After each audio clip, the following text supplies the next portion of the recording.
So hi everyone, welcome back to my channel again with a new blog. I am Dr. Ahsanullah and I completed my graduation MBBS from Kyrgyzstan. मैं जब MBBS के लिए plan किया था आने वाला था तो मुझे उस वक्त कुछ भी पता नहीं था कि कैसे इसके बारे में हम पता कर सकते हैं, क्या हाँ हम इसके बारे में रिसोर्सेज खोज सकते हैं। उस वक्त जो ट्रस्ट करना पड़ा था वो एक कंसल्टेंट के ऊपर ही ट्रस्ट करना पड़ा था।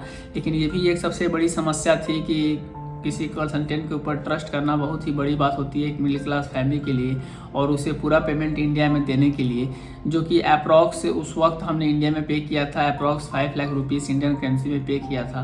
तो ये एक बहुत ही बड़ा चैलेंजिंग थी मिडिल क्लास फैमिली के लिए कि एक बार उसे 5 लाख रुपीज़ दीजिए और बाद में अगर वो पैसा नहीं पे करे कॉलेज में या फ्रॉडगिरी हो जाए हमारे साथ, तो एक बहुत बड़ा अंदर से डर बना हुआ था इस चीज़ को लेकर के कि मेरे साथ ऐसा कुछ गलत ना हो जाए, क्योंकि 5 लाख रुपीज़ को एक बार किसी कंसल्टेंट के हाथ में देना ये एक बहुत बड़ा चैलेंजिंग था हमारे लिए।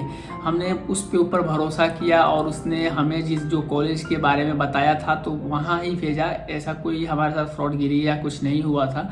तो बेसिकली मैं किर्गिस्तान में गया तो मैंने एशियन मेडिकल इंस्टीट्यूट को चूज़ किया था, और वहाँ पे मैंने इसलिए गया कि वहाँ का जो फ़ी स्ट्रक्चर था वो बहुत ज़्यादा कम था, और एक मिडिल क्लास फैमिली के लिए फ़ी स्ट्रक्चर बहुत ज़्यादा मायने रखता है, क्योंकि कम बजट में अगर हमको MBBS मिल जाता है तो वो हमारे लिए एक बेस्ट ऑप्शन था। वहीं और भी कॉलेजेस थे जिनका फ़ी स्ट्रक्चर ज़्यादा था, तो जो बजट था वो बहुत ज़्यादा आ रहा था। ऑप्शंस में चाइना भी थे, वहाँ पे भी उसका फ़ी स्ट्रक्चर बहुत ज़्यादा था, उसका भी चार्जेस जो थे कॉलेज के वहाँ पे जो कॉलेज का जो फ़ी था वो बहुत ज़्यादा था, तो वहाँ का बजट मेरे सूटेबल नहीं था, तो मैंने वहाँ चूज नहीं किया। तो फाइनली मैंने MBBS किर्गिस्तान के लिए प्लान किया और MBBS वहाँ पे करने गया।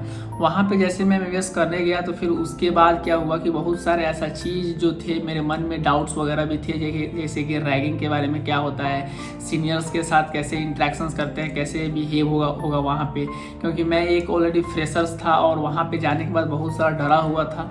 ऐसा जाहिर सी बात है, स्वाभाविक बात है कि आप अगर फ्रेशर्स हो और आप किसी एक नया इन्वायरमेंट में, नया कंट्री में जा रहे हो, तो वहाँ के सिचुएशन के हिसाब से आपको थोड़ा बहुत डर लगता भी है। तो वहाँ जाने के बाद मेरे साथ जो रैगिंग का जो सवाल था, जो हम आए दिन सोशल मीडिया पर देखते रहते हैं कि इंडिया में ये कॉलेज में ऐसे रैगिंग होते हैं, वैसे रैगिंग होते हैं, बहुत टॉर्चर किया जाता है, परेशान किया जाता है, सीनियर्स से यहाँ पे बहुत ज़्यादा सताते हैं, बच्चों को परेशान करते हैं, बच्चों की पढ़ाई बर्बाद हो जाती है, बहुत सारे स्टूडेंट की लाइफ बर्बाद हो जाती है, या बहुत सारे स्टूडेंट ऐसे होते हैं कि वो सुसाइड कर लेते हैं। तो ऐसा हमारे साथ कोई सीन क्रिएट नहीं हुआ था, नहीं कोई भी MBBS अब्रॉड के सिचुएशन में सीन ऐसा क्रिएट देखने को मिलता है।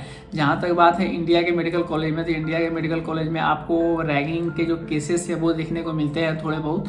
तो ये एक बेसिक फंडा है हर कॉलेज का कि थोड़ा बहुत वो रैगिंग हर सीनियर अपने जूनियर के साथ करता है, या तो हंसी मजाक के लिए करे या सीरियस करे, जिस तरह से भी करे तो वो थोड़ा बहुत रैगिंग करता है। लेकिन वही सवाल अब्रॉड के लिए है तो कोई भी रैगिंग ऐसा सीन हमको देखने को नहीं मिला था। सेकेंड, मेरे अंदर डाउट्स ये बना हुआ था कि हम उस कॉलेज का एग्ज़ाम को कैसे पास करेंगे।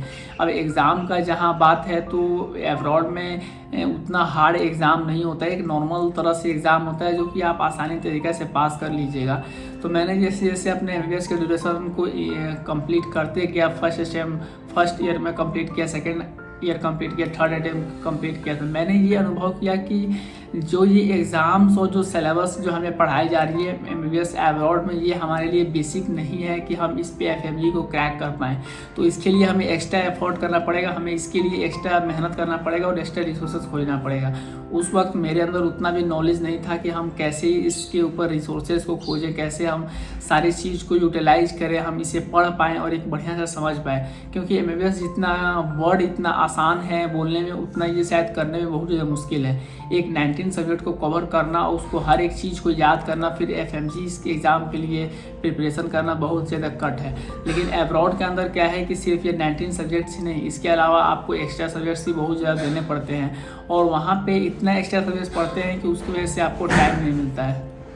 मैं जब इन ड्यूरेशन से गुजर रहा था तो वहाँ पे मुझे ये अनुभव हुआ कि जो मैं स्टडीज़ ऑलरेडी मैं कर रहा हूँ, जो कि ये कॉलेज जो मुझे सिलेबस पढ़ा रही हैं या जो कुछ भी मैं सेमेस्टर पास करने के लिए पढ़ रहा हूँ, ये मेरे लिए उतना अफोर्डेबल नहीं है। तो मैंने एक्स्ट्रा रिसोर्सेज खोजना शुरू किया और कुछ सीनियरों की मदद से मैंने इसके बारे में पता किया। तो उन्होंने बताया कि बहुत सारे ऐसे सब्सक्रिप्शंस आते हैं जो कि मैं परचेस कर सकता हूँ। तो उस वक्त मेरे दिमाग में सब्सक्रिप्शंस आया, तो मेरा जो इंग्लिश का जो बेस था वो उतना स्ट्रॉन्ग नहीं था, बहुत ही ज़्यादा वीक था, क्योंकि मैं एक लोअर क्लास फैमिली से आता हूँ और एक नॉर्थन पार्ट ऑफ इंडिया से आता हूँ जो कि बिहार है। तो यहाँ पे क्या होता है कि इंग्लिश तो हम थोड़ा बहुत 10th और 12th में बस थोड़ा बहुत ही बोल पाते हैं, लेकिन एमबीबीएस के एक वास्ट सब्जेक्ट के लिए, एमबीबीएस करने के लिए जो हमें इंग्लिश सूटेबल चाहिए, जो हमें उतना स्ट्रांगली इंग्लिश चाहिए, वो मेरे पास नहीं था और मोस्टली स्टूडेंट के पास भी नहीं होता है।